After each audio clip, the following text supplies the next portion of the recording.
34-р бүлэг. Нэгэн шинэ эрхэм залуу тайзан дээр гарч ирсэн тухай зарим урьдчилсан мэдээ болон айлгүрт учирсан шинэ адлын юдлын тухай энэ бүлэгт өгүүлнэ.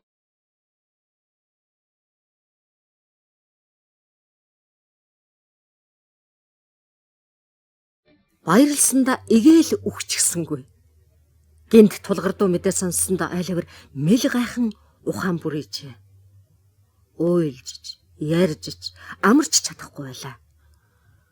Айлгүр болсон явдлыг араа ядан ойлгож, оройн цаг шүүр салдан удаан тэнж явсаар сүүлдээ ихэд нулимс асгаруулan уйлсан нь доторын баахан онгойлгох шиг болж ухаан сэхэ орвол баярлаад барамгүй өөрчлөлт гарсныг мэдхэд түүний цээжин дотор бөөгнөрөөд байсан зовир нь хичнээн хэцүү байж. Айлгүр өвчтнийхөө ширээг чимэх гэж их анхааралтай түүц цуглуулсан цэцгээ тавирсаар гэртээ харж ирэхэд оройн бүрий барай түргэн орж байлаа. Түүний замаар цаваа алхлан явхад ар талд нь хар хурдаараа давхин яваа морин тэрэгний чимээ гарахад эргээд харвал шуудангийн сүйх тэрэг ойртон ирж байлаа. Тэр морин тэрэг давхиулан явж байснаас гадна зам нарийнхан болохоор айлгүр зай тавьж өгөх гээд нэг том хаалганы дэргэд очин наллаа. Сүйх тэргийг зэрэгцэн ирэхэд айлгүр харвал шөнийн цагаан малгайтай таних нэг хүн харагдсан боловч энэ агшин зурт амжиж таньсангүй. 2 секунд хэртийн дараа сүйх тэрэгний цонхоор цагаан малгай зөхөж чахруу дугаар хөтчийг зогсоорой гэхэд тэр нь мордынхан амийг татаж зогслоо. Наашраа айлгүр сонин юутай роо завхаа айлгүр гэж тэр хүн хашгирлаа. Жалсгүй юу гэж айлгүр хашгираад сүйх тэрэгний хаалга руу гүйж очлаа. Жалсыг дахин цонхоор шөнийн малгайгаа зөхөөлөхтөл сүйх тэрэгний мухалгын нөгөө буланд сууж байсан залуу ноён түүнийг ард тийш нь болгоод өөрөө яаруу санд руу ганцхан үгээр сайжраа юу дордоо юу гэлээ.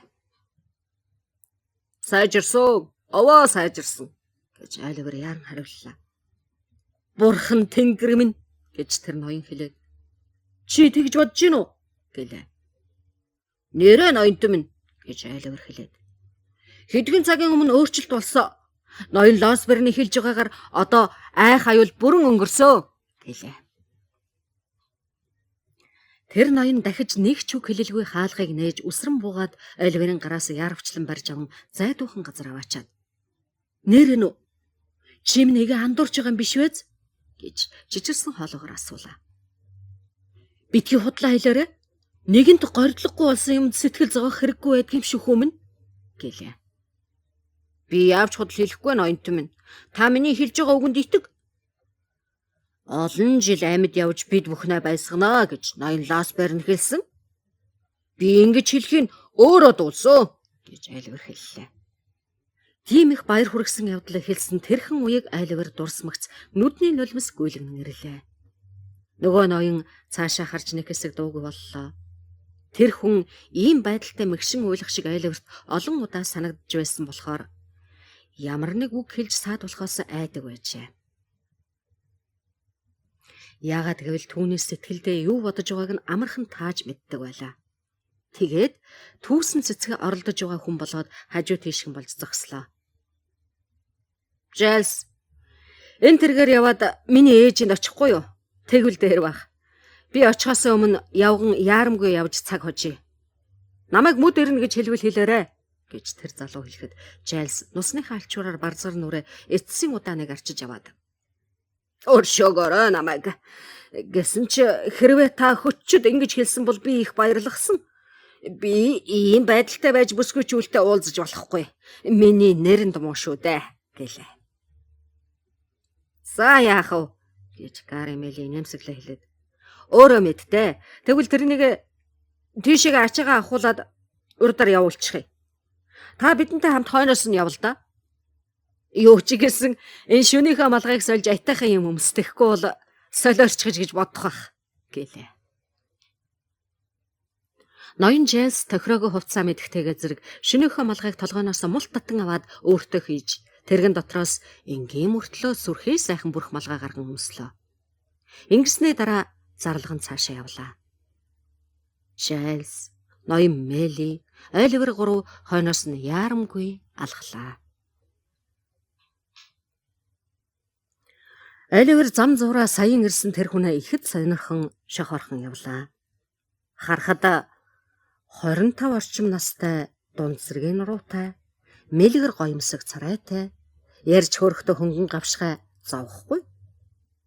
Насны талаар хавьгүй боловч өнөөх настай авгайтай төстэй болохоор их хүү хоёр гэдгийг Оливер сонсоогүй байж гэхэд таачмаар төсөөтэй юм аа. Түүний коттежид хүрч очиход Мели авахаа хүүгээ тэсгэлгүй хүлээж байлаа. Их хүү хоёр уулзаад хоёул маш их сэтгэл хөдлөн баярлалаа. Ээж минь, та түрүүний бичихгүй яав да гэвэл ээж нь. Бичих нь битсэн юм аа. Тэгээд ноён Лосвер нь юу хэлэх нь хүлээ эзнэ гэж бодоод явуулахаа болсон. Гэлээч аюул болчихон алдаад байхад яаж тэгж болох вэ? Хэрвээ үгүй одоо би тэр үгийг хэлж чадахгүй нэ. Хэрвээ өвчин өөрөөр ирсэн бол та яа? Надад ер нь баярлах цаг хизээ нэгэн цагт олдох байсан болов? Хэрвээ тийм юм болсон бол чиний аз жаргал эвдрэх байсан. Тэгээд чи нэг өдрийн өмнө хойно ирсний ялгаач байхгүй байсан шүү дээ хүн. Тэгсэн байлаа гэхэд гайхах юу байгаа юм бэ? Хэрвгээд байх хэрэг юу вэ? Тийм л байгаа юм. Тийм л байгаа юм. Ээж минь та мэдэн шүү дээ гэж тэр залуу хэлэхэд их. Эр хүний хамгийн эрхэм нандин хайр, дур эдлэх хувьтай хүүхэн гэж би мэдэж байна л да. Үнэн хайр халамжтай түүнийг хөнгөн үзэж болохгүй. Байнга гүнээ хайрлахыг шаардна.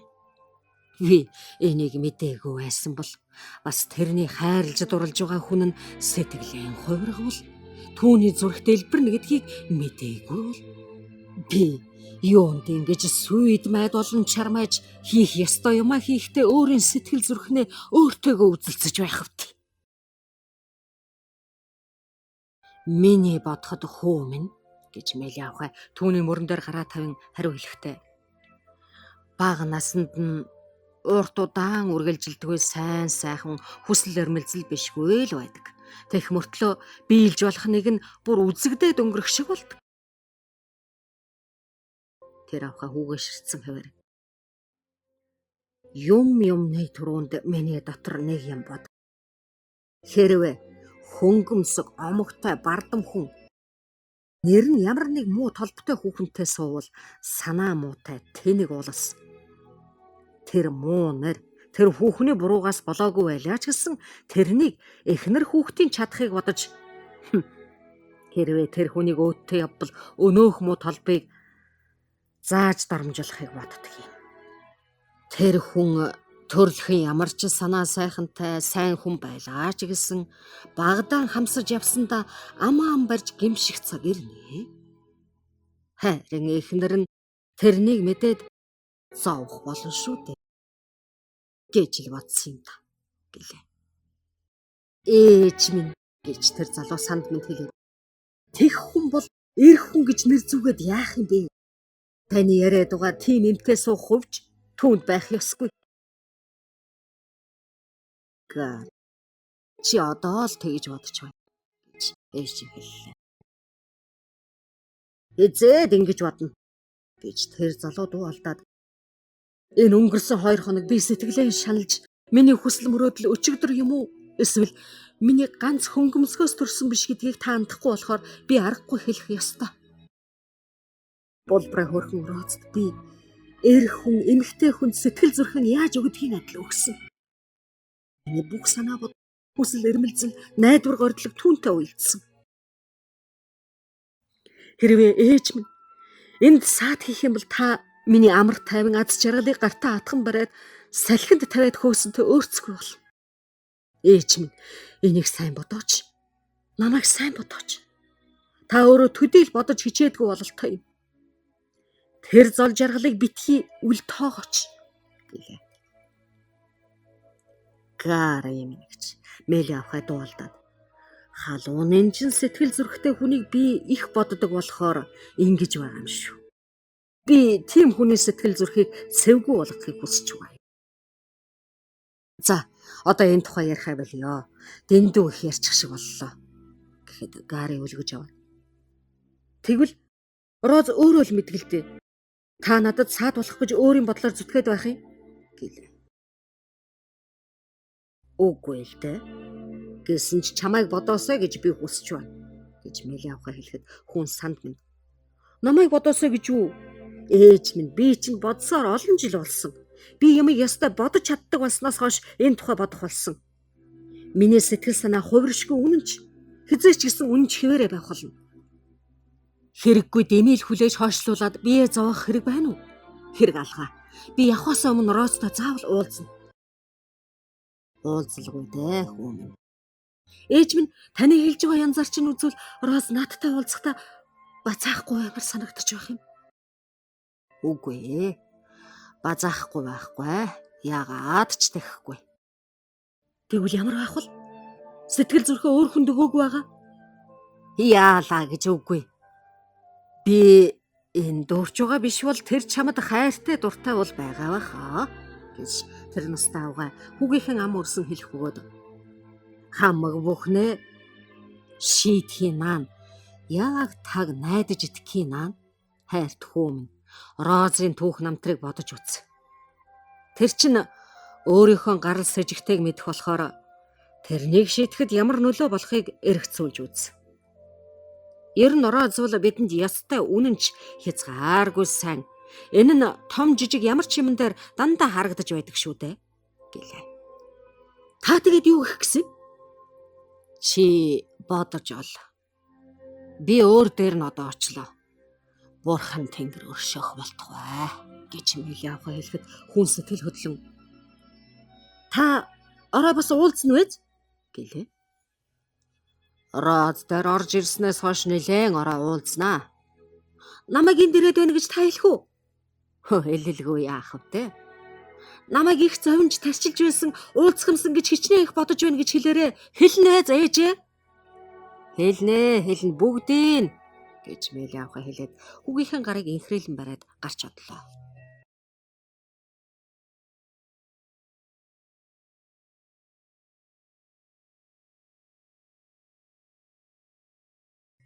Тэр хоёрын ингэж яаруу ярилцаж байхад ноён Лосберн, Оливер хоёр тасалгааны нөгөө өнцөгт байлаа. Лосберн гой Гари Мели рүү гараасангун харилцсан чин зүрхний баяр хүргэлцлээ. Тэгээд эмч залуу найзынхаа олон юм асуухад өвчтнийх нь байдлын талаар Оливерээ хэлсэн үгнээс дутхгүй найдлага төрүүлж сэтгэл тайвшруулсан тодорхой хариу өглөө. Ноён Жайлс ачаа тэшээр оролцсон хүн болж байх зураа чих тавин чагн зогслоо. Эмч ярих зүйлээ дуусгаад. Та ойрдоо онож буудсан онцсон юмгүй юу? Гэвэл ноён Жайлс чих мэхгүй час сулааж. Онцсон юмгүй гэлээ. Хулгайч барьсангүй юу? Дээрэмчнийг чи олж таньсан зүйлгүй юу гэж асуухад Жайлс их л сүрхийгээр юу ч алгадаа гэлээ. Тусгүй хэрэг байна да. Таач тиймэрхүү юмыг дог үлддэг хүн шүү дээ. Мартсан Бритлс сайн байц. Оо тэр залуу ажрахгүй ноёнтой минь гэж ноён Жайлс дахин доромж байдалтайгаар хариулаад. Таныг их хүндэтгэж байгаагаа дамжуулаарай гэсэн шүү гэлээ. За болж. Харин Жайлс ноён таныг хараад санаанд орлоо. Намайг яарвчлан дуудсан өдрийн өчигдөр нь би таны сайн санаат эзэн авахыг хүсснээр танд ашигтай өчүүхэн зүйлийг гүйцэтгэсэн. Энэ буланд түр ирэхгүй юу гэлээ. Жайлс баг зэрэг гайхсхийн их л эрхэмсэг байдалтайгаар буланд очин эмчтэй хэдэн үг шивнэн ирээд олон удаа мэгс тонгосхийн ясалж Европшийн ихэмсгээр алхан холдлоо. Энэ ярианы сэдв зочны өрөөнд нууц хэвээр үлдсэн боловч Жайлс шууд галтгооны өрөө рүү очиж аяг арх шаардаад тунирхэг байдлаар зарлахтаа. Намайг эртэд шөн дээрэмчний орлоготой эрэлхэг үзэлцсэний шан хүртэл болгон эзэн авахай маань энэ нутгийн хадгаламжийн кассанд дан миний хэрэгцээ ашигын төлөө 25 фунт стерлинг хадгалуулсан байна гэсэн тул энэ ярианы нууц төдхөн илэрчээ. Хоёр шивгчин авахаа энийг дуулаад нүд амаа орой дээрээ гаргаад Эрхэмжээс бүрч сагсууч дуусгах шивтэй гэлцлээ. Жэлс энэний хариуд цамцныхаа дэлбэнг засаад гүг гэснэ. Хэрвээ би өөрийн доод хүмүүст багч гэсэн их цаг гаргасан байхад та нар надад хизээч гэсэн хэлж өгч байвал би их баярлах байна гэд бас маш олон зүйлийн санамж хэлсэн нь түүний даруй занг гайгүй гэрчилснээс гадна цаадуул нь мэхийн ясалж сайшаа хүлээж авна. Тэдгээр санамж нь их хүмүүсийн өгдөг санамж шиг мөн л сонин цэцэн ажээ.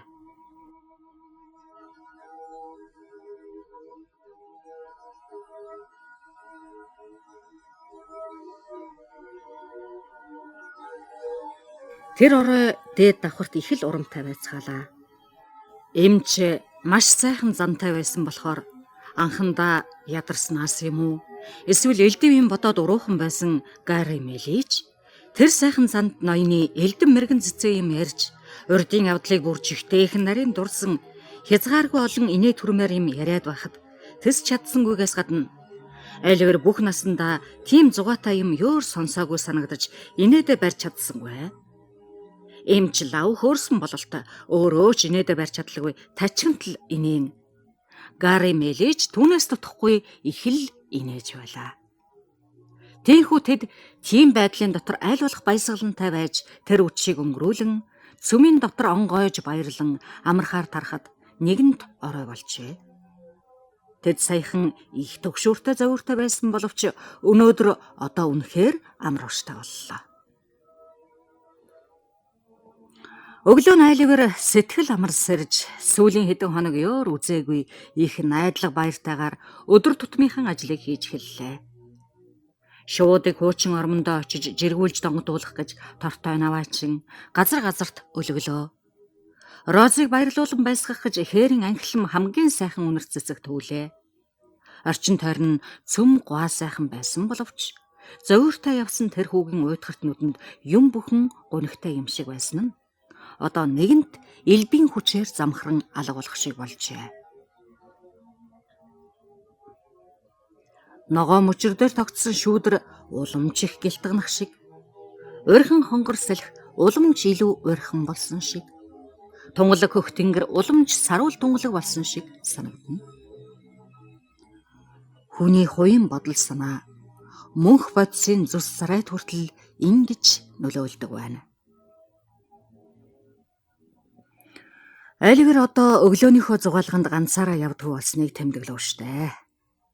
Гарри Мэли Оливерийн тэр нэгэн өглөө цэцэг түгээд ирж явахт нь уулзнаас хойш цэцэг нь жигтэйхэн дуртай болж цэцгийн баглаа хийхдээ маш шамдах болохоор залуу найзаасаа хол давжээ.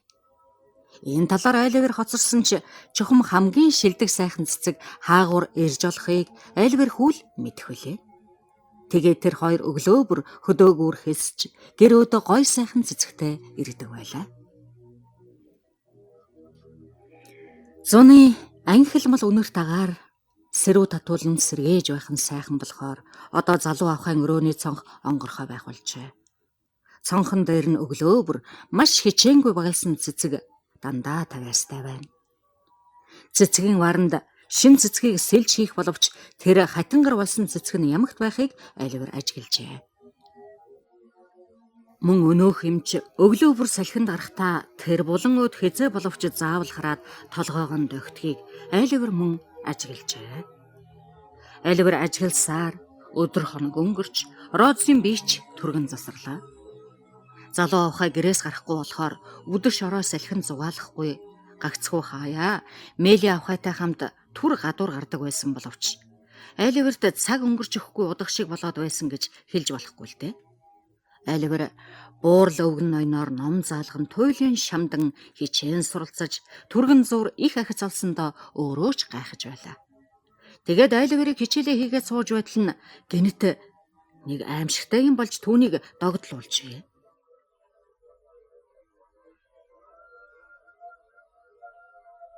Оливер байшингийн доод давхрын ард талын нэг жижигхэн өрөөнд номоо уншин суудаг байлаа. Тэр өрөө нь олон давхраатай цонх бүхий. Ястай л нэг хөдөө тосгоны байшингийн өрөө юм. Цонхны шилэнд нь жасмин, жималост налан наалдаад, тасалгаанд нь гой сайхан үнрээр ханхлуулна. Цонхны цаана цэцэрлэг, цэцэрлэгийн жижиг хаалганы цаана хориул цөөрмхөн, цаана нь гуа сайхан нуг ой харагдана. Тэр талд айл амтан ойр байхгүй болохоор алс холын бараа сэлийн харагдана. Нэг үдэш үчим барыг бүрээ дөнгөж болж байхад Оливер цонхныхоо дэргэд толгой ууд татахгүй ном уншаад сууж байлаа. Оливер уншсаар удсан бөгөөд тэр өдөр ер бишийн нозооролтой халуун. Мөн Оливер ажил их хийсэн болохоор нэг бэтэл төр зөөрөнгөлөд авчээ. Энэ бол зохиогч Оливерыг доромжлох гэсэн хэрэг огт биш шүү. Би махбод үнэхээр баригдаад байвч санаа бодол чөлөөтэй ажиллаж элдвийг бодоод бодосноо эдэлж болдог тиймэрхүү нойр хүрэх явдал заримдаа байдаг. Хэрв давагдшгүй хүнд байдал бий болж хүч сулраад бодох бодол хөдлөх хөдөлгөөнийг захирч орж чадахгүй байдлыг нойр гэж нэрлэж болох бол энэ нь нойр байлаа л да. Гэтэл орчин тойрондоо болж байгаа юм бүхнийг мэдэж хэрвээ энэ үеэр нь ямар нэгэн зүй зүүдлэх юм бол жинхэнэ хэлсэн үг, жинхэнэ гарсан дуу чимээ бидний зүйдтэй гайхам амархнаа нийлээд жинхэнэ үнэн юм, санааны юм хоёр жигтэй нийлэн нэгдээд адраа нь бараг ялгагдахын аргагүй шахан болдог шүү дээ. Гэтэл энэ бол тийм байдалтай байхад дагалдан гардаг хамгийн гайхалтай юм бас биш ээ.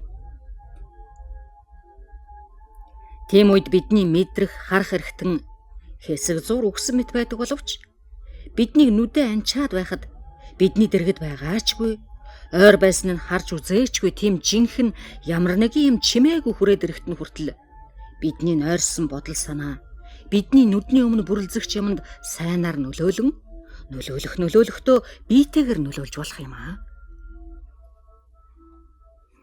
Оливер жижигхэн өрөөндөө байгаа. Өмнө нь ширээн дээр номнууд нь байгаа. Цонхны цаана мөлхөх жургамал салхин ширчгэнэн анхилмал үнрээ үнэртүүлж байгаа гэдгийг тун сайн мэдэж байлаа. Тэгсэн ч унтсаар л. Гинэд байдал огт өөр болж агаарч бүгчин бачив өнөөх еврэн дахиад очихсан юм шиг болж айдас нь хүрлээ. Тэр муухай үгэн өнөөх л буландаа суугаад өөрөөр нь зааж өөртөөгөө зэрэгцэн хажуу тийшээ хараад сууж байгаа өөр нэг хүнд ямар нэг юм шивнэж байгаа мэт болжээ. Чимээгүй яа харахгүй мөн байна да. Яв аюул гэж еврэ хийж байгаа юм шиг санагдлаа. Тэгтэл нөгөөх нь мөн байна би танилгүй яах вэ? Чөтгөр шулмас төдийгөөр энэ үний дүртэй болцоход язгнаж байсан ч энэ үний чинь таних юм надад ирэх биш олдох юм байгаа юм шүү. Энэ үний чинь 50 алд гүн нүх ухаж оршуулж хаад ямар ч тэмдэг тавилгүй намайг дээгүүр нь явуулж гэм. Би хаа нутаглуулсныг мэдэж дөнгөн л гэж бодож байна шүү. Гихшиг. Тэр хүн туйлын их зан зөвхөж байх шиг болж Оливер цочин сэрээд босон хараалаа. Бурхан минь. Юунаас болж түүний зүрхэнд цус хурж дуугарч чадахгүй, хөдөлж чадахгүй болов. Цонхны дэргэд ойрхон, тун ойрхон. Хэрв Оливер давхын зайлсхийгээгүй бол гар хүрэх газар өнөөх еврэ зогсож байгаа харагдлаа. Еврэ шагааж байсан болохоор Оливер тэр хоёрын нүд харилцсан бие биеийг харжээ. Еврэн хажууд уур нь хүрээд юм уу, айд сандраад юм уу, эсвэл хоёулангаас нь болоод царайн зэвхий даачгсан өнөөх зочид буудлын хашаанд Оливертэй тааралдан юм донгосч байсан хүний догшин царай харагдлаа. Ингиж түр зур үзэгдэж харагдаад л тэр хоёр алга болжээ. Гэвч тэр хоёр Оливерыг таньжээ. Оливерч тэр хоёрыг танилаа. Тэгээд тэр хоёрын нүүр царай Оливерийн санаанд маш тодхон үлдсэн чулуун дээр гүнзгий сэлчихсэн юм шиг. Төрхөөс наваад түүний нүдний өмнө байнга харагдаж байсан юм шиг байлаа. Оливер дороо хадагдсан юм шиг агшин зур зогсож байснаа цонхоор цэцэрлэг рүү хараан орж "Ах дүү минь туслаач" гэж чанга хашгирлаа.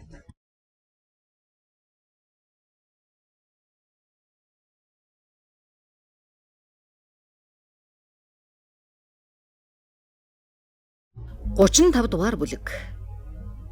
Оливерт учирсан явдал үр дүнгээр хангалтгүй болсон. Гари, Мели, Роз хоёр хоорондоо ярилцсны зарим ач холбогдлыг энэ бүлэгт өгүүлнэ.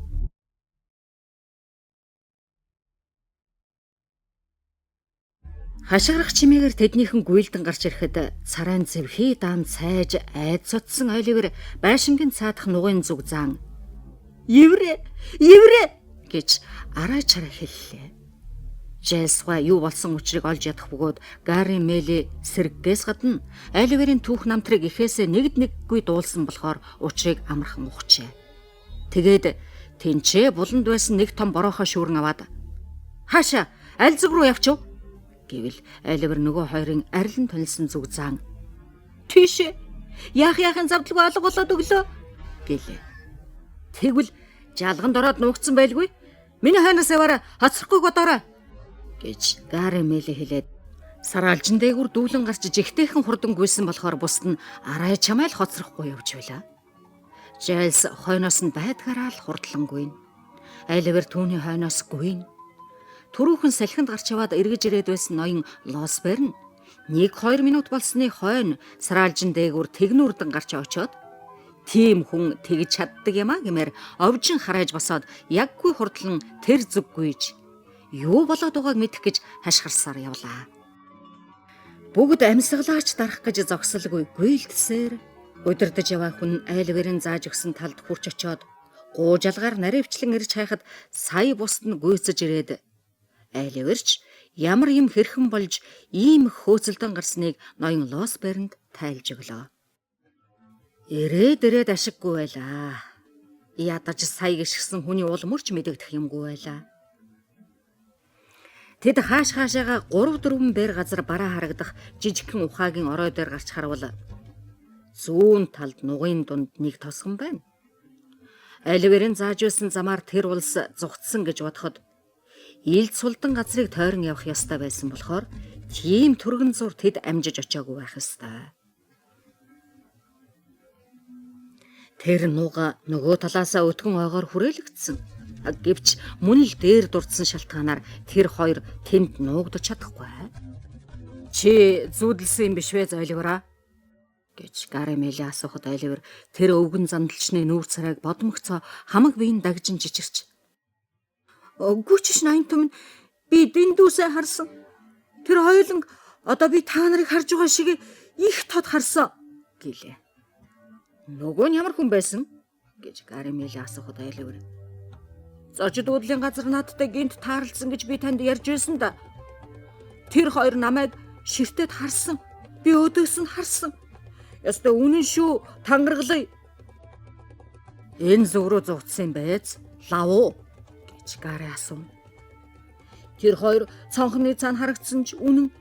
Энэ зүгөө тэдний явсан нь ч үнэн" гэж Оливер ярихын зур тосгоны цэцэрлэг нуг хоёрын зааг болсон саралжны зүг гараараа заан "Нөгөө өндөр хүн нь яг энийгээр үсрэн гарна лээ. Еврэ баруун тэгшээ хэдэн алхамгүйснэ яг тэр цоргоогоор гараад явчихнлээ" гэлээ. Хоёр ноён Оливерийн тийхүү сэтгэл хөдлөн ярьж байхыг үзээд Оливерийн мадаггүй дэтгсэн бололтой харилцсан бие биерүүгээ харлаа.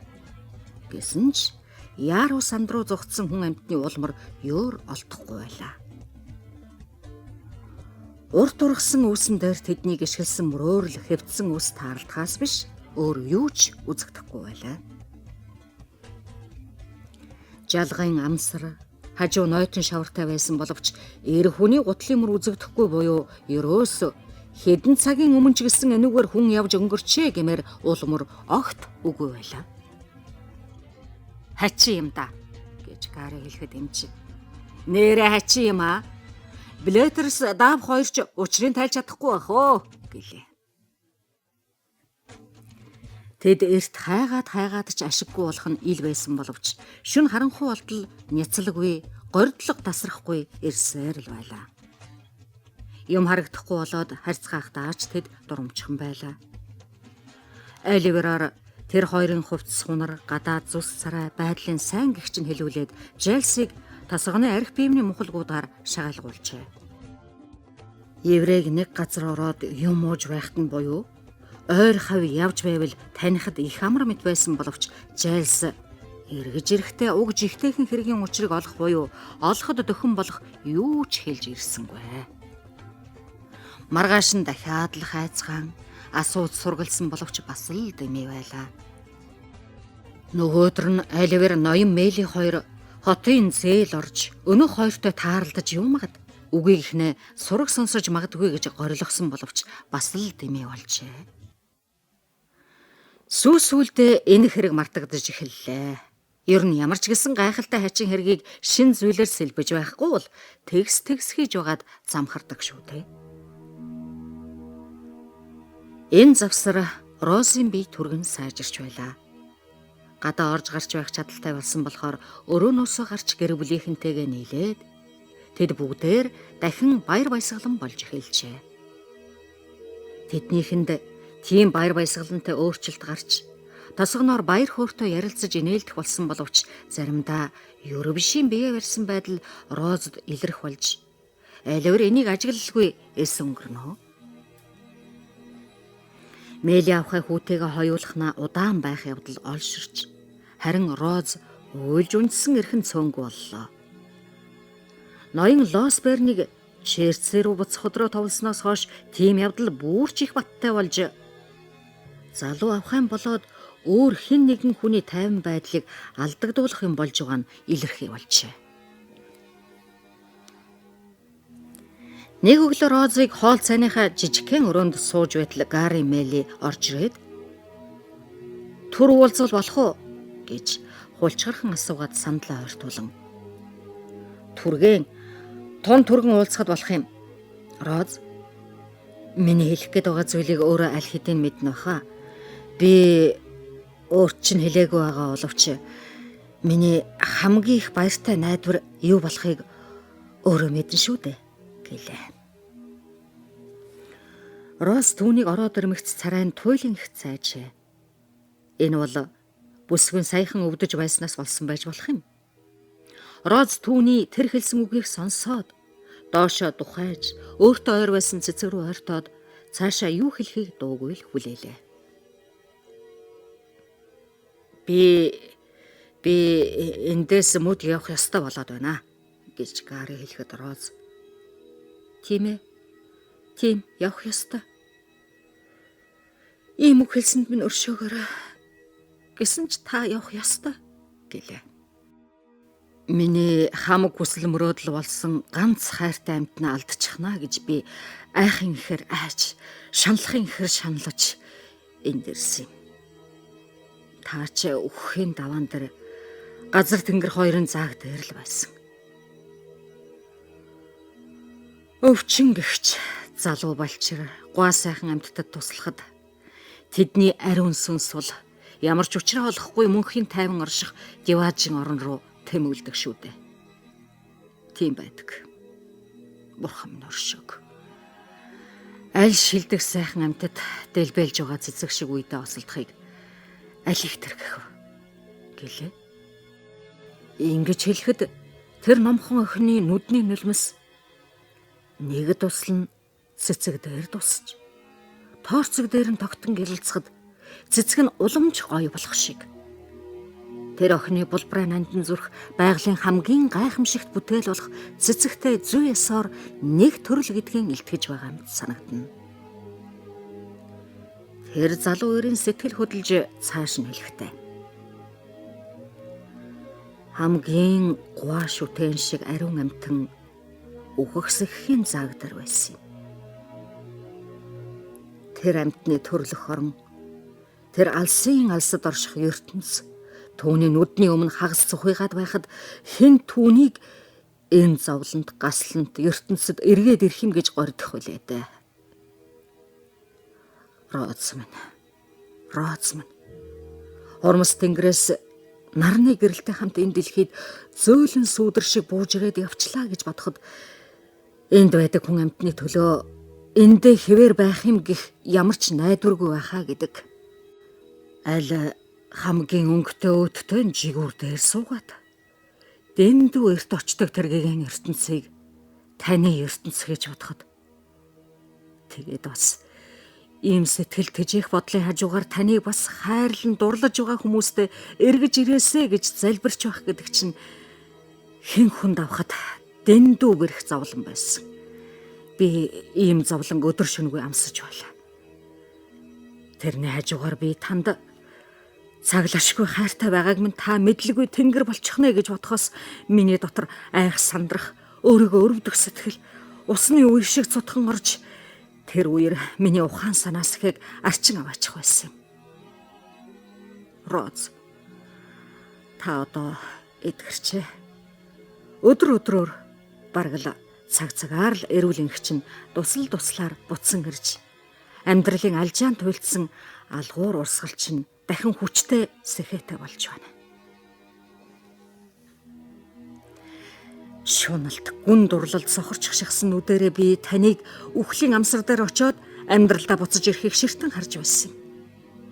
Та энийг минь хагцуулахыг бодож байна гэж битгий хэлээч дээ. Учир нь түүний ачаар бүх хүн төрлөختөнд миний зүрх энэрэнгүй болсон юм. Би ингэж хэлээсэй гэсэн юм биш ээ гэж Роз нулимсаа арчин хэлээд би таныг эндээс яваад эрхэм ариун дээд зориг өөртөө тохирох зоригдоо хүрэхийг дахин эрмэлзээсэй гэж хүсэж байна гэхэд тэр залуу Розын гараас барьж надад ерөөс хамгийн эрхэм хүн таны сэтгэл зүрхийг булааж өөртөө татахын төлөө зүтгэхээс өөр илүү зориг байхгүй. Роз минь, миний ганц хайрт Роз минь. Би чамд дурлаад олон жил болсон.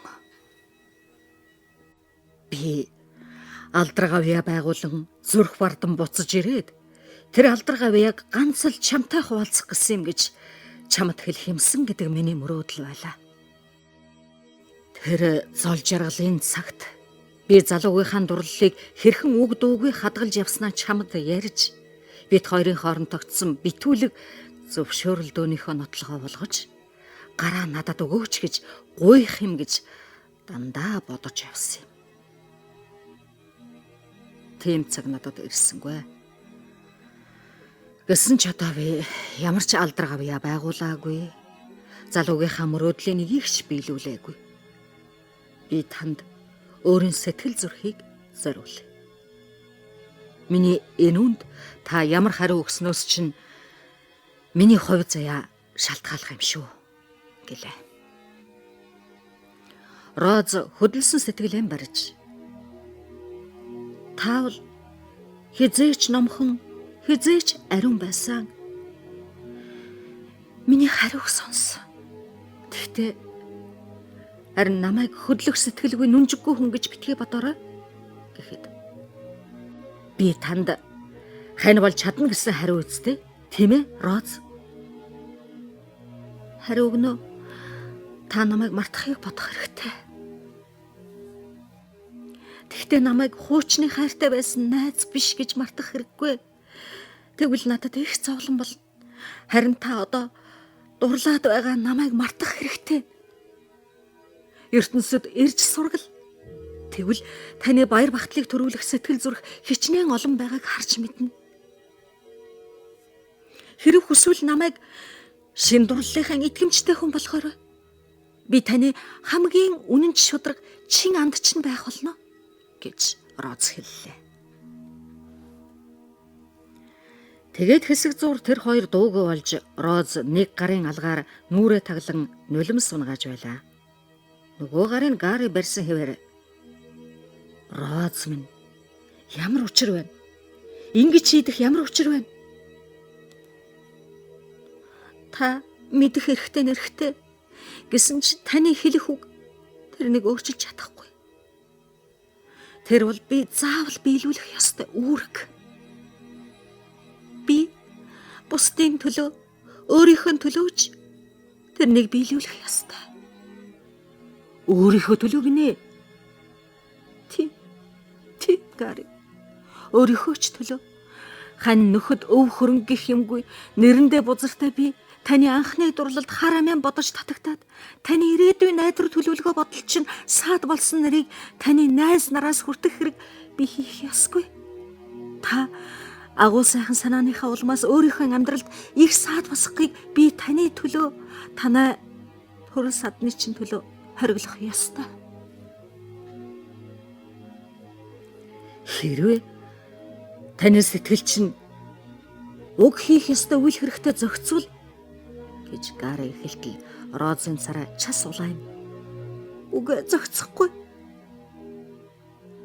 Тэгвэл та миний дурлалыг буцааж байгаа хэрэг үү гэж Гари хэлээд.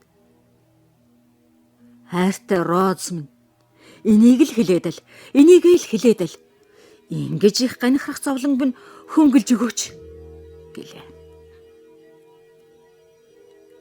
Хэрвээ би өөрийн дурлсан хүндээ их буруу юм хийхгүйгээр ингэж чадах байсан бол би ингэх байсан гэж Роз хэллээ.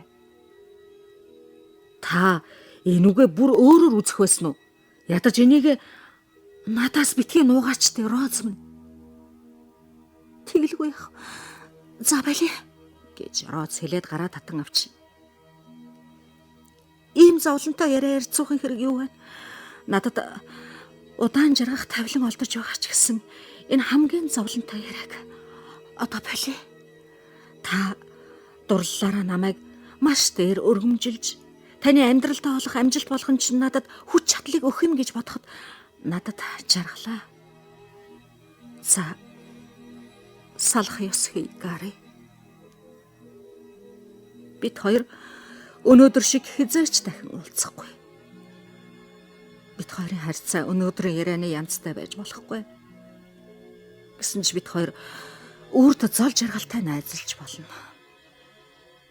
Чин үннээс төлбөртэй зүрхнийхээ угаас залбирэн байгаа сайн сайхан санаа бүрч нь танд жаргал зэнгэл авчрах болтугай гэлээ.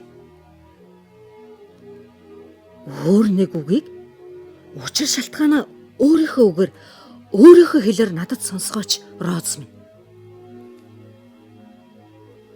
Танд агуу сайхан ирээдүй байна.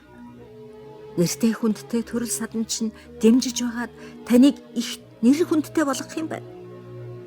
Харин таны төрөл садангийнхан чинь их бардам улс. Гэтэл би төрсөн эхийн минь зэвүүцэн үздэг тийм хүмүүстэй нийлхэх хүсэхгүй. Бас эхийн минь оронд сайн их болсон хүний хүүгийн нэрийг хөөдөхийг ч хүсэхгүй гэж Роз шийдэмгээ хэлээд. Нэг үгээр хэлбэл гэж шийдэмгээ байдлаа алдан цаашаа харж хэлэхдээ гэмгүй хүнд гим болж ертөнцийн тогтог бузар толб миний нэрэнд байгаа юм. Би тэрнийг өөр хиндэж халдаахгүй ганц биендээ авч яваад гим зэмийн дам биеэрээ идлээ гэлээ. Бас дахиад нэг үг хэлээч. Хамгаас хайрт Роз минь бас нэг үг хүлээч гэж Гари түүний өмнө очин хэлээд. Хэрвээ би амьдралдаа амгалан тайван алмаарч өнгөрсөн бол хэрвээ би ядуу өвчтэй арчаагүй байсан бол та надаас бас л зайлсхийх байсан уу? Намайг баялаг хүндэтгэлийн хойноос хөөцөлдөж байна гэж бодоод ингэж сэжиглэх болоо юу гэлээ. Хариу хэлүүлэх гэж битгий шаргаагаад бай. Энэ асуудал хизээч гарч ирээгүй, гарахчгүй. Харин шаргаах гэдэг чинь тусгүй хэрэг. Дэндүү хэрэг болох гэж байна гэж Роз хэллээ. Хэрэг? Таны хариу чинь миний бараг найдаж байгаа шиг болвол миний амьдралын ганцаар замд жаргалын туяа болж миний өмнө байгаа замыг зурайлан гэрэлтүүлнэ. ертөнцид танд хамгаас илүү дурлж байгаа хүнд хитэн товч үг хэлж ихийг хийн гэдэг бол дэмээч зүйл биш дээ. Роз минь, миний үнэн ч халуун хайр дурлалыг бодож, таны төлөө миний хичнээн зовсныг бодож, намайг ямар шүү байдалтай болгож байгаагаа бодож, энэ асуусан зүйлд минь хариу өгөөч гэвэл Роз. Хэрвээ таны хувь заяа өөр байсан бол, хэрвээ та надаас одоогийнх шиг тийм дээгүр биш, арай бага шиг дээгүр байсан бол, Хэрвээ би танд нэр төрөө бодсон язгууртан хүмүүсийн чинь нүдний өмнө нэрээ чинь бузарлаж саад гай болохгүй. Энгийн хүн амьтан цөөн алс буйд ямар нэгэн газар тус болж сэтгэлээ чинь тэжээж чадахгүй би ийм зовлонд юунд орох вүлээ те? Одоо надад жаргах, тун их жаргах бүх үндэс байна. Гари минь би бүр ч илүү жаргах юм шүү гэлээ. Роз ийм үг хэлэхдээ урд мөрөөдөж байсан зүйл нь ив илхэн санагдаж нүднийх нь нулимс гарлаа. Ер нь урдын найдварлаж байсан юм санаанд нь ороход ингэдэг. Гэсэн ч Розын дотор онгойжээ.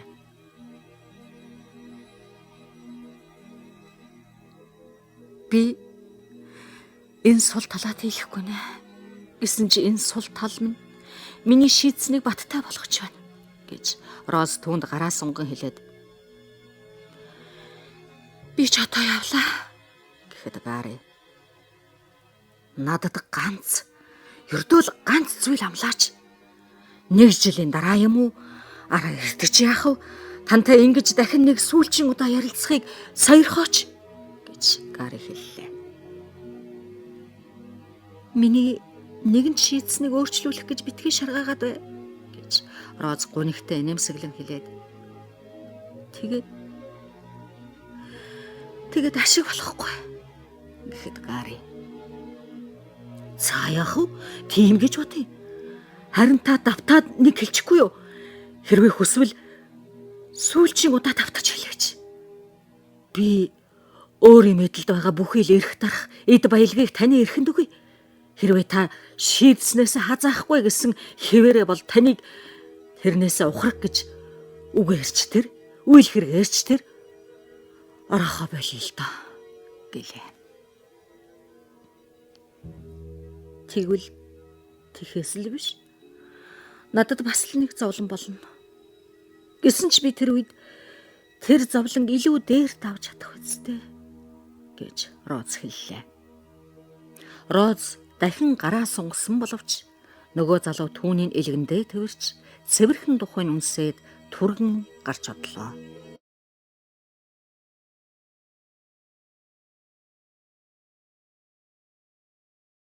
Гучин 6 дугаар бүлэг. Жижиг бөгөөд энд онцгийн чухал биш санагдаж болох боловч түрүүчийн бүлгийн үргэлжлэл.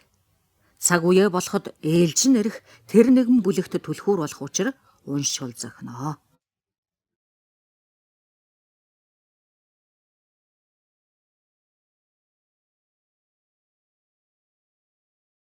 Та чинь өнөө өглөө надтай хамт явахаар шийдээ юу?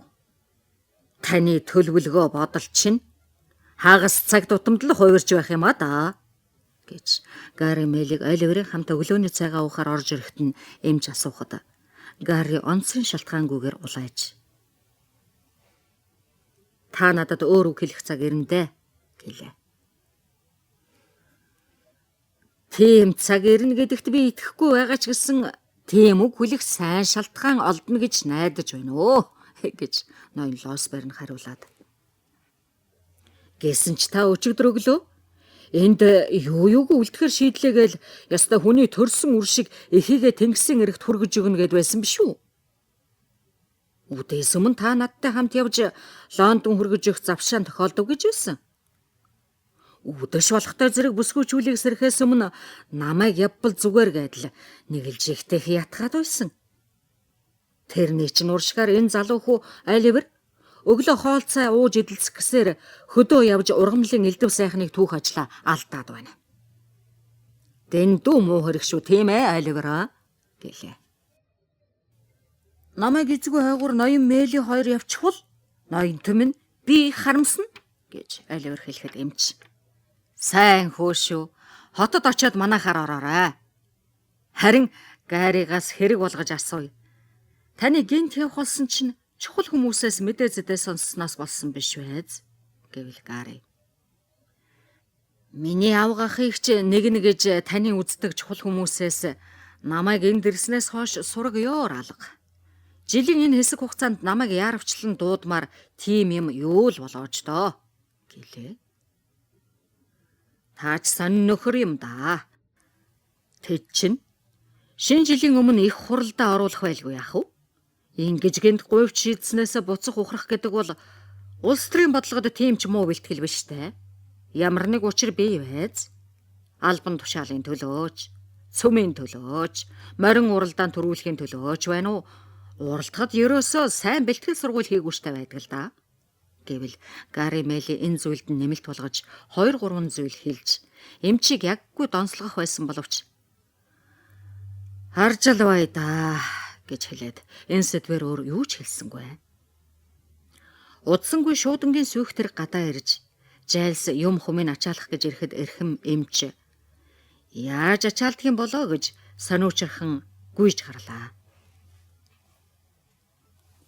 Оливер гэж Гари Мели нам дуугаар дуудаж би чамд хэдэн үг хэлье гэхэд Оливер түүний дуудаж далсан цонхны хөндөд очлоо. Тэр залуугийн царай гунигтай мөртлөө сэтгэл нь хөгжсөн байдалтай байхыг үзээд Оливер гайхлаа. Гари мөрөн дээр нь гараа тавьж чи одоо сайн бичиж чаддаг болсон уу гэхэд Оливер чадах болсон гэж бодож байгаа шүү ноёнтоо гэлээ. Би одоо мөд гэртээ эргэж ирэхгүй бах. Тэгэхээр чи надад за яах вэ? 2-7 хоноод л даваа гараг бүр захиа бичээд Лондоны төв шууданд явуулж байгаач болох уу? Болгүй яах вэ? Би их баяртай байна. Гүйцэтгэнэ гэж Оливер тийм үүрэг авсандаа баярлан хэллээ. Чи надад миний ээж Мели авха хоёр сайн сууж байгаа эсэх тухай бичиж байгаарай. Та нар хэрхэн салхинд гарч зугаалж байгаа, юу ярилцдаг, тэдний байр байдал ямар байгаа тухай тодорхой бичиж байгаарай.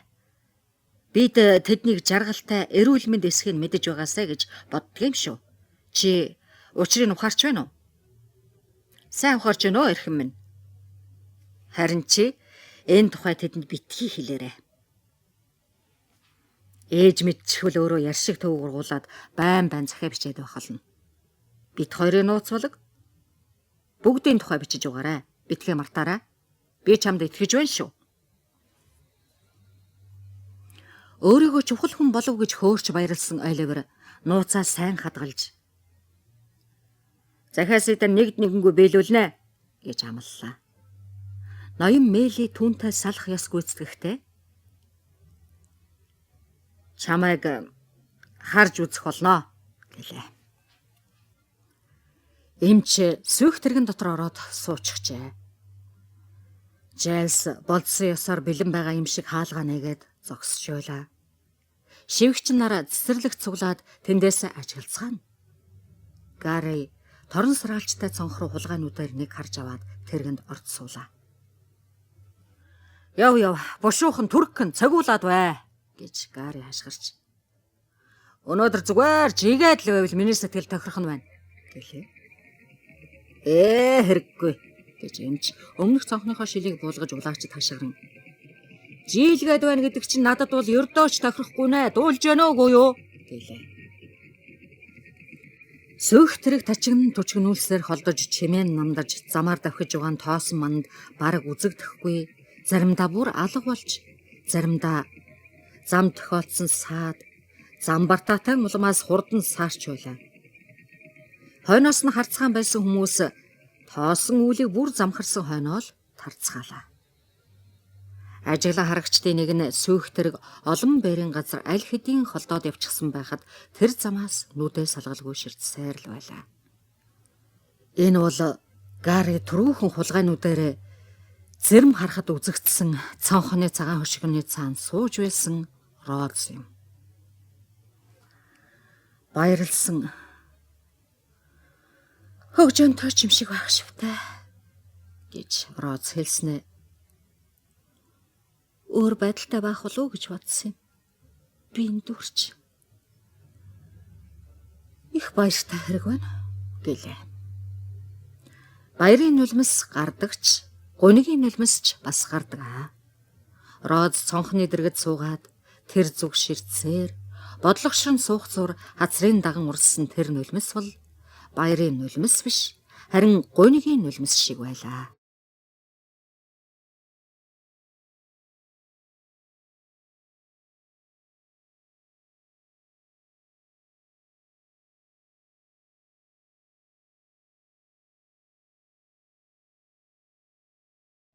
37 дугаар бүлэг.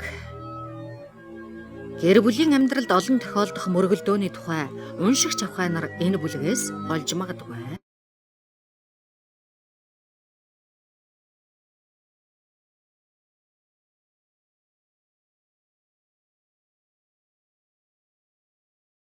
Ноён Бамбал үйлдэглийн газрын зочны өрөөнд камин зовхны зэвхий даасан сараалж төмрийг ширтэн барайн суун. 100 цаг тул сараалж төмөр гялалзан нарны улбар туяа түүний хүйтэн гялтхан өнгнөөс цацрана. Таазнаас өлгөөстэй ялааны хор цаас руу ноён Бамбал бөөн бодлуулсан царайгаар хаяа харж болгоомжгүй шавжууд цаасны хар ирэн толб дээгүр бэвтэгнэж байхыг хараад гүнээс шүүр салдан царай нь улмал барайн харлана. Ноён Бамбал улам чихэн бодохыг үзэхэд тэдгээр шавж түүний амьдралын дотроос ямар нэг хэцүү явдлыг санагдуулсан байж магадгүй. Бамбал ноёны ааш муутай барайн байгааг ажилласан хүний дотор аяйгүй санагдахаар барахгүй байлаа. Өөр шинжлэмдэг бишгүй олон байсан нь түүний биетэй нэгт холбоотой юм. Түүний ажил хэрэгт аргагүй их өөрчлөлт гарчээ гэж хэлмээр. Тууцан эмжээртэй шинээл дээл гурвалжин малгай нь хаана байна? Богино өмд харангийн хөвн даван урт аймс өмссөн хэвээр боловч урдынхтай огтой дэлгүй. Дээл нь өргөн хормойтой учраас нөгөө шинээл дээлтэн төстэй боловч хичнээн өөр болж юу? Сүртэй гурвалжин малгайны оронд энгийн нэг бүрх малгай харагдана. Бамбалгой отгийн гээг байхаа болжээ.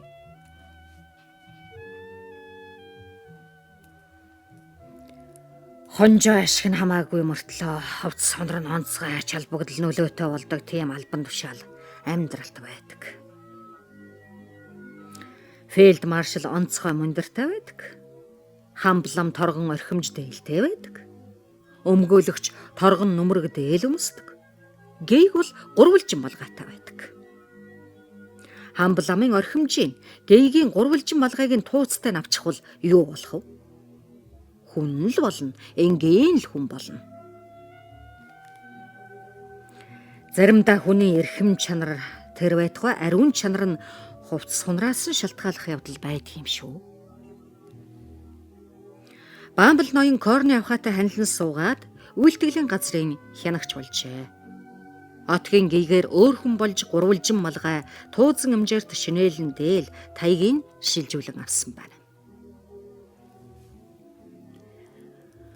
Маргааш гэхэд чинь тэрнээс хойш 2 сар болох юм.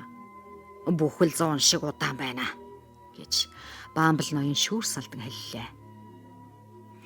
Магадгүй Бамбал ноён бүх амьдралынхаа жаргалыг түр дөнгөж 8-7 хоногт эдлээд өнгөрсөн гэж хэлэх гэсэн магадгүй. Харин шүүрс яагаад алдав гэвэл тэгж шүүрс алдсан нь тун их учиртай юм. Бамбал ноён бодож байсан улам лавшруулан би өөрийгөө 6-7 халбаг йотон хавчих хавчуур сүүний гүц хэдэн хуучирсан модон хэрэгсэл бэлэн 20 фунт стерлингээр л худалдчихсан хүн юм. Би өөрийгөө хямд өгчөж. Даанч золиг шиг хямд өгчөж. Гэтэл яг Бамбал ноёны чихэнд хямд чихэнд нь зөжөртөл хашгирч чамд ямар ч үн өгсөн үнэтэйдэд байхаас биш багдаагүй. Би чамд дэндүү их үн өгч бурхан шүтээ минь гэлээ. Бамбал ноён эргэж сонирхон гэргийнхээ царайг харлаа. Тэр нөхрийнхөө гомдол гаргаж өглөн байснаас хэдэн үг хальтмалт сонсоод саяхан өгүүлсэн үгийг учир зүггүй хэлжээ. Бамбал авхай минь гэж Бамбал ноён нялууфтар эрс хэлэхэд авхай. Тэгээд юу гэв гэж хашгирлаа. Наад руу нэг хараач гэж ноён Бамбал эхнэр рүүгээ ширүүн харлаа. Миний өөдөөс нүд далдрахгүй хараад байвал ерөөс юунаас ч буцахгүй амт юм гэж бодъё. Миний ингэж харахад муусан гуйлагчин гудлав тэстгүй байсан юмдаг. Хэрвээ энэ харц маань энүүнд нөлөөлж чадахгүй бол би ч эрхэн алджээ гэж Бамбал ноён дотроо бодлоо. Баг сагхан юм олж идээд тун онц сайнгүй байдалтай амьдардаг ядуучуудыг номдоход хүн нүдээ жаахан том болгон харвал бар болох уу? Урдын корны авхай бүргэдийн харц мэт харцыг ёор тоохгүй байх уу гэдэг бол үзлийн хэрэг юм. Үндэж харгалзагч авхай ноён Бамблын догшин ширүүн харцанд огтхон ч автсангүй. Харин түүнд маш их зөвөрхөн ёстой өмнөөс чанга инээн тавллаа. Бамбл ноён тийм ервшийн дуугарч аашлахын сонсон анхандаа арай жингэх ёсгүй гэсэн байдалтайгаар царайн хувьсгэлсэн боловч дараа нь гайхсан юм. Тэгээд тэр түрүүчийнхээ янзанд орж ухаанаад сайн олоогүй байтал хань авхань. Чи өдрийн туж энд суугаад хөхрээд бай гэж санаа юу?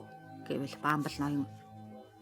Эрхэм авхай минь, би энд хідээчнээс сууха өөрөө мэдээ. Би хөхөрч байгаагүй ч гэсэн хэрв тэгмээр санагдаж гэм хөхрөнч, эвшэнч, найтанч, инээнч, өөлөнч энэ бол миний эрх шүү дээ гэлээ. Чиний эрх байлгүй гэж Бамбл авхай зөөрлөшгүй их зөвөөцөн нэмсгэллээ. Би хэлэх үгээ хэллээ. Эрхэм авхай минь, эрх хүний эрх бол захирах ёстой юм шүү. Тэгвэл та энэ хүн ямар эрхтэй байдаг юм? Бурхныг бодож хэлээд өгөөч гэж талигаач корнын гэргээ байсан тэр авхай хашгиран асуулаа. Үгэнд орж байх эрхтэй гэж ноён Бамбл хүнгэнсэн дуугаар хашгирч. Талигаач болсон аз мууд хань чинь чамайг хүний үгэнд ордог болгож сургадаг байж. Тэгсэн бол одоо ч амьд байсан байж юу нэм магад. Хөөрхи амьд. Одоо амьдч байсан болоосоо гэлээ. Бамбл авхай шийдэх үе нэгэнт болж одоо л аль нэгэн төрүүлж цохилт өгсөн ноёлох эрхийг төгс буцалтгүй олж авна гэдгийг тааварлан мэдэж түүний талигаачийн тухай хэлсэн зүйлийг дөнгөж сонсмогцоо төршлөгтэй сандалтаар лүгхийн суугаад хүний нүн чиггүй адгуус гэж ноён Бамблыг үглэн загнаж галзуурч байгаа мэт уйллаа. Гэсэн ч ноён Бамблын зүрх юунд ч дэвтгэхэргүй тул эхнэрийнх нь нулимс түүний сэтгэлийг хөдөлгөж чадсангүй. Усанд норж нэвтэрдэггүй, бороонд уламж дараадаг маажинтай даав малгайн адил түүний мэдрэл хүний нулимсанд уламж хатуу чанга болжээ. Нулимс нь уг хүний сул дорой гэрчилж нөгөөгийн хүч чадлыг дуугүй зөвшөөрснөө шинж тэмдэг байсан тул ноён Бамблын сэтгэл таатай болж зориг бадарлаа. Тэгээд эрхэм гэргийгээ ихэн сэтгэл ханаграа байдалтай харж. Уухай, бүр сайн уйлаад орх. Эмч нарын хэлэх нь ийм дасгал эрүүл мэндэд яггүй их ашигтай юм гинлээ шүү гэд. Уйлахад уушиг цавиршиж, нүрийн хэр арилж, нүдний хараа сайж ирч, зан авир зөөлрдөг юм шүү. Уйлаад бай гэлээ. Бамбл ноён ингэж дайж гинчхаад хадаасан дүлгөөстэй байсан цан малгайгаа шүүрэн авч нилээд тухтуулан хазайлган өмсөөд давуу чанартайгаа нотолж чадсан хүний маягтай халаасандаа гараа хийж их л додгор урамтайгаар үүднийхээ зүг маадаг алхлаа. Урдын корны авхай гар хөдөлснөөс уйлсан нь зовлон багтаа гэж бодоод уйлж эхэлсэн боловч сүүлчийнхэн аргыг хэрэглээд үүсгэхэд бэлэн байсан болохоор Бамбл ноён төдхөн үүнийг амслаа. Энэ баримтат хэргийн түүний биед мэдгдсэн анхны нотлогоо нь ямар нэг бүдэг дуу чихэнд нь сонсдон толгой дээрх малгайн тасалгааны тал хүртэл хулжаад өгчээ. Энэ урьдчилсан арга хэмжээ ноёны толгойг нүцгэн болгомогцоо хашир авхай түүний хүзүүнээс нэг гараараа шүүрэн авч нөгөөгөөрөө толгой руу нь гайхам их хүч самбаатай дэлсэж гарлаа. Ингэснийхээ дараа аргаа баг зэрэг өөрчлөн нүрийг маажилж үсийн зулгаалаа.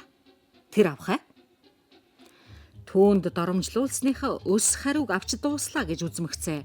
Түүний аз болоход зохих байрандаа байсан ширээний тийш түлхээд.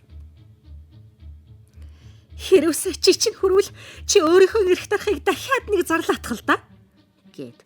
Босч. Бачимтын эрхэнд яаж ч магадгүй шүү. Хэрвээ хүсээгүй бол чи бушуухан зайл эндээс гэж тушаан зандарлаа. Бамбл ноён нэрэнч аюултай юм болж магадгүй гэж уучраа сайн олоогүй баахан тачаадаж гонсоосон байдалтай босч малгайгаа дороос аваад үүдний зүг ирэхэд авхай. Явах гэж байна уу чи гэж асуулаа. Тийм ээ хайрт минь явалгүй яах вэ гэж Бамбал ноён хэлээд үүд рүүгээ бушуухаа явж. Би явлаа хайрт минь. Чи ямар их ууртай юм. Би ч аргайл гэлээ. Яг ингэхэд Бамбал авхай саяын зодооны үеэр атралдаж орхисон хэвсээ тэнэлэхээр яарвчлан алхахад ноён Бамбал хэлэх гэж эхэлсэн үгээч дуусгахыг зориулсангүй тасалгаанаас нүд эрмхийн зур үсрэн гарчээ. Тийхүү тулалдааны талбар урдын адил корны авхай бүрэн эрх мэдэлд үлдлээ. Бамбал ноён тунчих гайхаж тунч сүрхий бут цохиулжээ. Тэр өөрөө айлгах аргыг амин чухал болгодог бөгөөд тэр зэргийн баг хэмжээний догшин ширүүн байдалд сэтгэл нь баггүй хансан. Ингэхлээр тэр өөрөө аим хаймтан байжээ. Гэвч энэ явдал түүний нэр төрийг бузарлахгүй юм. Яагаад гэвэл хүн бүхэн маш их хүндлэн дахиж үздэг бусад албан тушаалын хүмүүс нь мөн л өөрсгүй ийм сул талтай байдаг юм. Энийг энд дурдж байгаа учир гэвэл ноён Бамблыг магтсан хэрэг болохын дээр түүнийг алба хаахад тохирох эр гэдгийг уншигч авхай нарт ойлгуулах гэсэн зорилго бас байгаа юм аа. Ноён Бамблын доройтох хэмжээ бас ч дуусаагүй байлаа. Байшин эргэн тойрон яваад ядуучуудын тухай хууль нэрээч дэндүү хатуу юм. Эхнэрээ отхын бараа харуулan хайж явсан эрчүүлийг их зовлон үдсэн гавьяатай улс гэж үзээд шийтгэх хэрэггүй. Харин шагнаж байвал таарах юм гэж анх удаа бодсоор нэг тасалгаанд ядуу бүсгүйчүүл угаалга хийж байсан тул тэдний дуугарлах чимээ сонслоо. Гэж Бамбал ноён язгуурын сүрхий дүр үзүүлээд энэ бүсгүйчүүл ямар ч гэсэн миний эрх дарахыг урдын адил хүндлэх болно. Хой! Та нар чи юу их чимээ болов муусаа навшоо гэд Бамбал ноён хаалга нээж маш уур хилэнтэй орж ирсэн боловч өөрийнхөө тохирсон ханыг тэнд байхыг хармагцаа хон шиг номхон болж хуурлаа. Өө би чамайг энд байгаа гэж мэдсэнгүй шүү. Намайг энд байсныг мэдсэнгүй гинэ гэж Бамбал авхай нөхрөх байсан үгийг давтан хэлээд чи энд юу хийж байна? Гэхэд Бамбал ноён төмпөнтэй усныхаа тэрэг зогсож байсан хоёр хөгшин авхай руу бүлтэлсэн харж би эднийг ажлаа олигтойхон хийхийн оронд дэндүү их чалчаад байгаа бах та гэж бодсон юм а хайрт минь гэлээ. Нөгөө хоёр авхай үйлдвэрлэлийн газрын хянагч тийм ээлдэг зөөлөн зантай байхыг үзээд гайхан сонирхож харилцан ажиглан байлаа. Эднийг дэндүү их чалчаад байна гэж чи бодоо юу?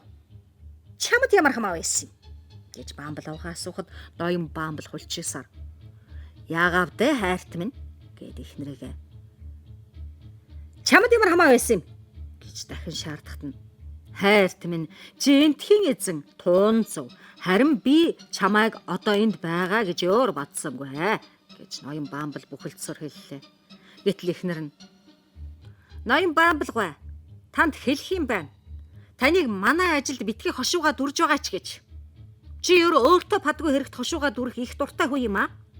Тэгээд л амтны доог болж хөдлөх бүрдэ бүтлгүүтэж шившгэн тарьсаар өдөр цагийг бардаг амт юм. Эндээс тал зайл гэлээ. Ноён Бамбал тэр хоёр настай авхайн жиг хэмээн баясгалантай хөхрөлтийг мэдээд хэсэгхэн хүлээзэнлээ. Гэтэл хүлцэж тэсэхгүй байсан Бамбал савнгийн хөөс дүүрэн шанах шүүрэн авч үүд рүү заагаад бушуухан гарч танилахгүй бол атгар биерүү чинь шанахтайхан цацлаа шүү гэж дал айлглаа.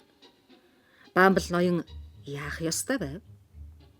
Яах юу байх вэ? Жаахан гөлөлдсөн харс хийж байгаад л гарлаа. Өнөө хоёр чавнц жиг инээж байснаа өчргүй чанга хөхрөлдөн тэсгэлгүй баярлснаа илэрхийллээ. Энэ л дутаад байжээ. Тэр ядуучуудын бүр улаан нүүрэн дээр доромжлуулж нэр хүндэн алдаж гүйцлээ. Гээгийн их өндөр хэрэгм тушаалаас буугаад гүнээс гүн цавд ойчин ярдаг муухай зантай ихнэрийн өвдгөн дор нухлагдж байдаг муу эрийн байдалд оржтэй. 2 сарын дотор ийм болох нь энэ шүү гэж гуниглан бодлогоширсан Бамбал ноён 2 сар болж байна.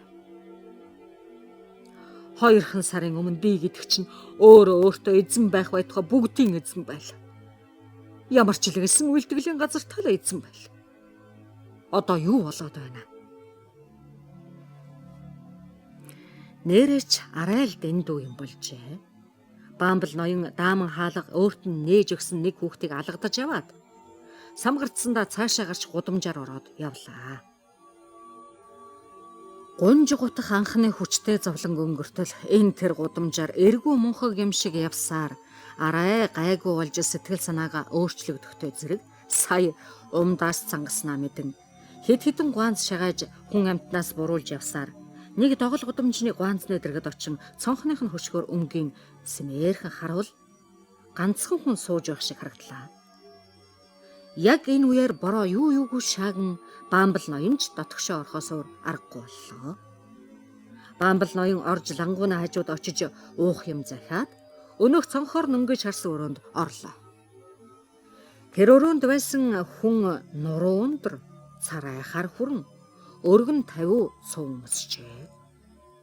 Харахад харь орны хүн шиг царай цус нь баахан борлож барайсан, хувцсан тоосон дарагдсныг үзвэл урт замыг туулсан байж болох.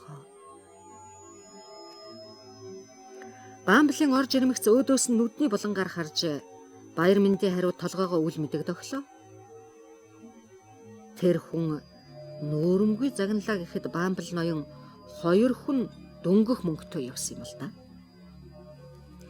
Тэгээд усаар шингэлсэн жин архиа ууж их л додгор сүрхий байдалтайгаар сонин уншсан суулаа. Гэвч тэр хүнийг байн хармаар санагдаад ёор болохгүй байсан болохоор түүнийг хулгайнуудаараа харахад нөгөө хүн харах тоолонд нь өөрийн бас л хулгайнуудаар харж байх учраас Бамбал бүр зовж нүдэ бурууллаа. Тэр хүн гялалцсан хурцнуудаар үл итгсэн үдсэн ядсан байдалтай ч юм шиг харах тул тийм юм ёор үзээгүй Бамбал ноёнд тун их айгүй санагдан уламж сандран зовлоо. Тийхүү тэр хоёр хэд дахин тийм янзтай биеийг харсны дараа нөгөө хүн хүнгэнс нам дуугаар үг өтөн.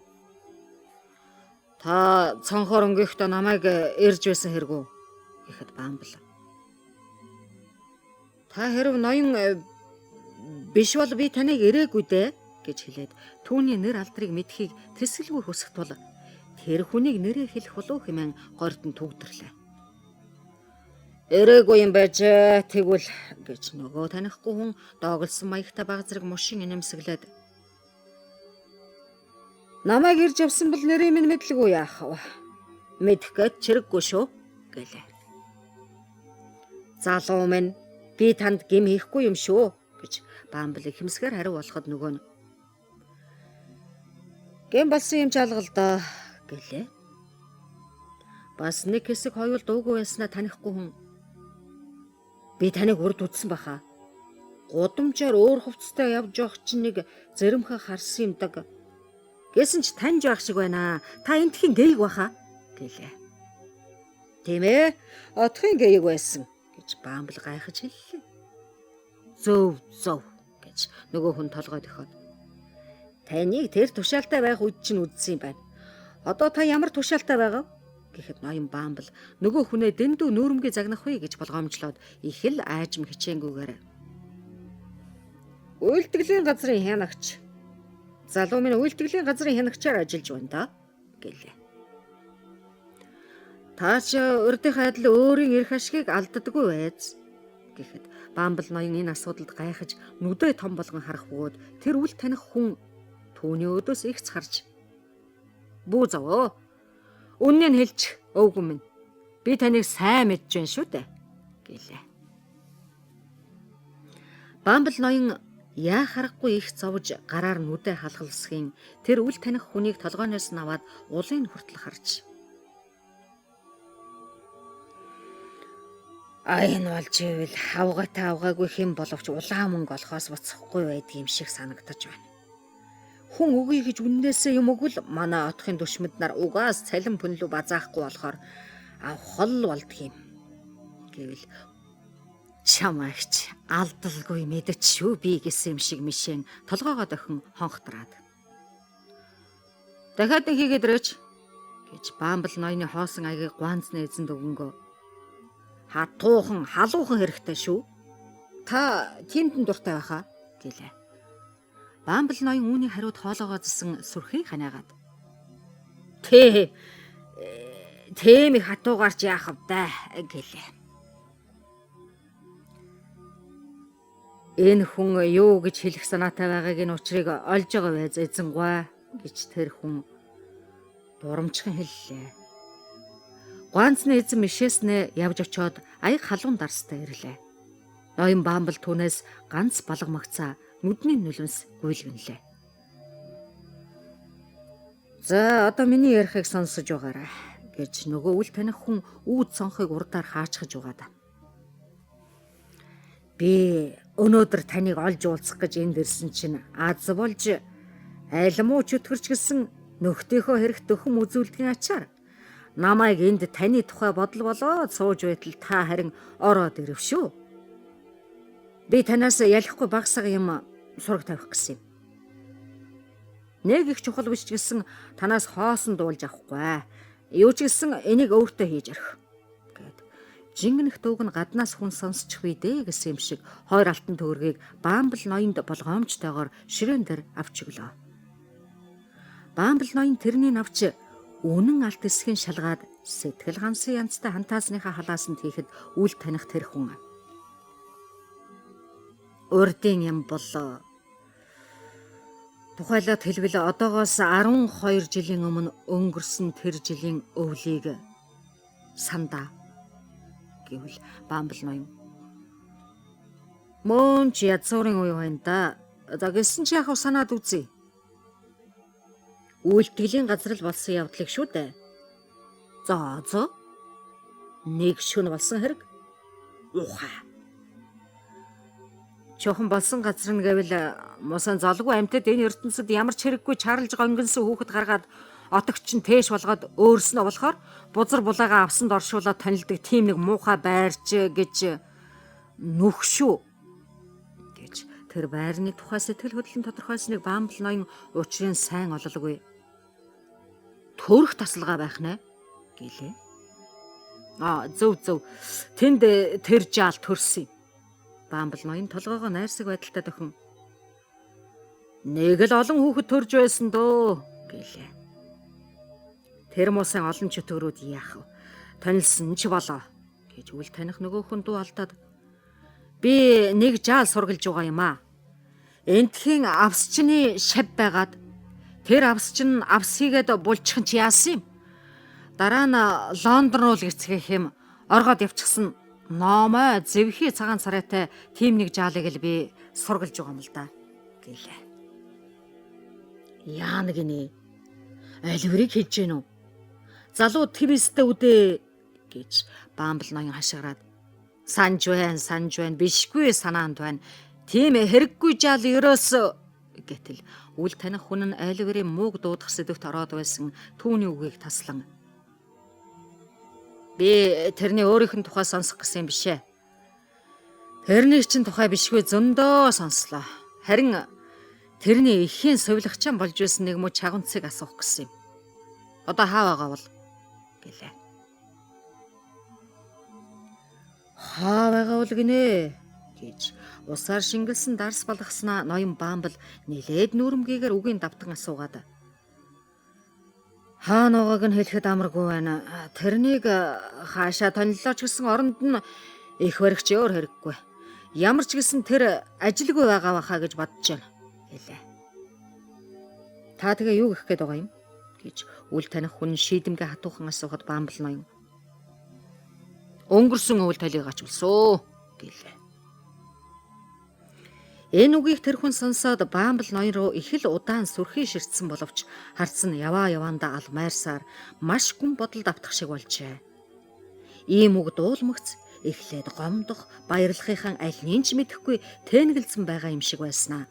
Сүүлдээ уртаа амьсгаа авч түүнээс нүдээ салгаад нэг их чухал юм бишээ гэлээ. Ингэж хэлээд гарах гэж байгаа юм шиг бослоо. Гэсэн чи Бамбал ноён яггүй залтай хүү юм.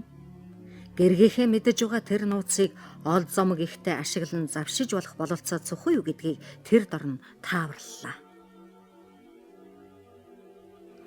Баамбал ноён Сэлийн эмэгний нас барсан тэр шөнөийг сайн сансан учиртай юм. Юу гэвэл тэр шөнө Корны авхайтай хувь заяагаан холбоё гэж үгүй айлтсан. Сэлийн авхай бол тэр үед үйлдвэрлэлийн газрын асрагч байсны хувьд залуу Оливерийн эхийг сахид суугаад ямар нэг нууцыг мэдсэн. Энийг энэ авхай Баамбал ноёнд итгэж яриаггүй ч гэсэн Баамбал ноён тэр талаар ихээ юм сонссон.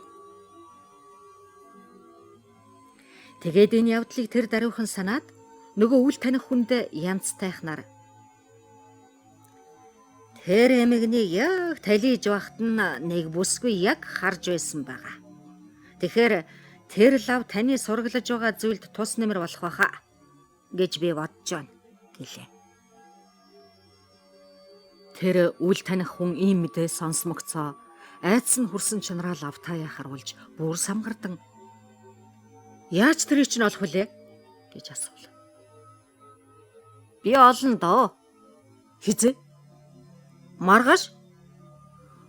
Орой 9 цагт гэж тэр хүн хэлээд нэг цаас гаргаж ирэн сэтгэл нь хөдөлж жижигэнсэн гараараа нэр усаа бичсэн нь голын эргийн дэрэгдүр гарсан нэг гудамж энтер гэж бичээд орой 9 цагт тэрнийг олоод хамт ирээрэй.